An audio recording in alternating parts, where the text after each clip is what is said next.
विभीषण, हनुमान और कृपाचार्य अमर क्यों हैं? क्या इन तीनों ने अमरत्व प्राप्त कर लिया है? शाप, वरदान या योग बल, आखिर क्या है इनकी अमरता का रहस्य?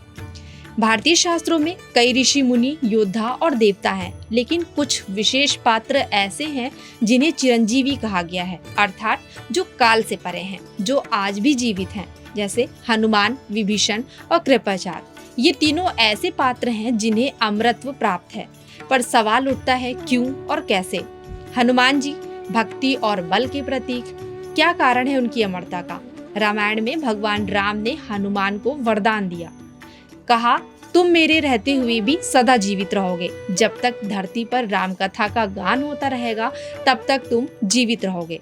हनुमान का अमरत्व राम कथा की जीवटता से जुड़ा है। वे आध्यात्मिक ऊर्जा के वाहक हैं और यह माना जाता है कि वे आज भी हिमालय में साधना कर रहे हैं।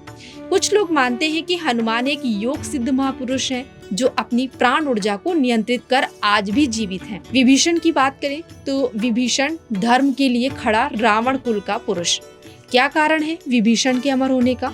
रावण का छोटा भाई होने के बावजूद विभीषण ने धर्म का साथ दिया। राम ने उन्हें लंका का राजा बनाया और उनसे कहा तुम जब तक धरती पर धर्म रहेगा तब तक लंका पर शासन करोगे।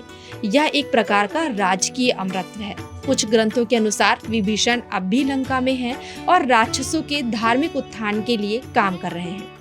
कृपाचार्य की बात करें तो अश्वत्थामा के साथ काल से परे। अब कौन थे कृपाचार्य? कृपाचार्य महाभारत के युद्ध में कौरवों के कुल गुरु थे। युद्ध के बाद युधिष्ठिर ने उन्हें राजश्री बनाया। वेदव्यास ने कहा कि कृपाचार्य कलयुग के अंत तक जीवित रहेंगे और अवतारों के आगमन की तैयारी करेंगे। कहा जाता है कि कृपाचार्य को यौगिक शक्ति प्राप्त थी और वे स्वयं के शरीर को स्थिर रखकर चिरंजीव हो गए।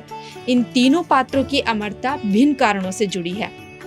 पात्र अमरता का कारण शास्त्रीय आधार: हनुमान राम का वरदान, योग बल, रामचरितमानस पुराण; विभीषण धर्मनिष्ठा, राजकीय वरदान, रामायण, विष्णु पुराण; और कृपाचार्य तप और योग बल, भविष्य में योगदान, महाभारत, भविष्य पुराण।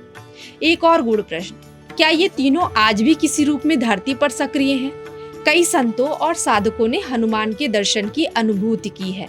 कहा जाता है कि राम सेतु के पास आज भी विभीषण की ऊर्जा महसूस होती है और हिमालय में कृपाचार्य और अश्वत्थामा की उपस्थिति के किस्से आज भी लोक कथाओं में जीवित हैं। तो दोस्तों, कैसी लगी आपको आज की ये जानकारी? अगर पसंद आई हो तो हमें कमेंट करके कमेंट सेक्शन में जरूर बताइएगा। मिलते हैं अपने नेक्स्ट एपिसोड में ऐसे ही कुछ रोचक व अद्भुत विषय के साथ। तब तक के लिए मैं आप सभी से आज्ञा चाहती हूँ। धन्यवाद।